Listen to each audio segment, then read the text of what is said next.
see, say, 70% of PTB-TED 4E understand fully well learning concepts in TR2. Conclusion indicates that the majority of students have a strong grasp or comprehension of the learning concepts taught in TR2. It reflects effective instruction, relevant learning materials, or student readiness in that course. Okay, very good. Huh? This is very good. Sayan. So, ibig sabihin, pwede kayong mag-explain. Ito yung analysis na tinatawag. This is how Sayan analyzed, criticized the findings. That's why he was able to come up with this particular concept. Huh? Ngayon, ano ang recommendation? Let's say, ano ang recommendation?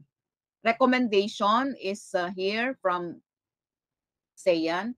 It is recommended that the 70% of students who have fully understood the learning concepts assist their peers who belong to the 30% of slow learners through peer tutoring or collaborative learning activities, thereby promoting a culture of cooperation and academic inclusivity within the class. Is this okay? Very good.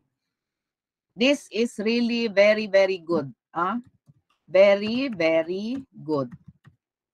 Actually, lahat naman yung inyong sagot ay magaling. Kaya lang yun bang pagiging exact niya doon sa conclusion presented, yun ang pinagbabasehan natin. No?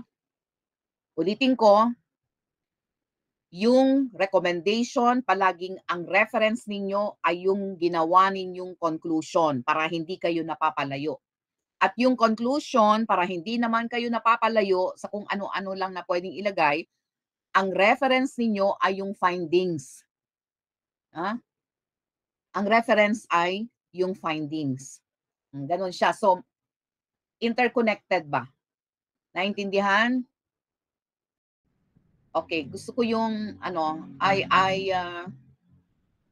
like the way Sayan constructed conclusion and recommendation.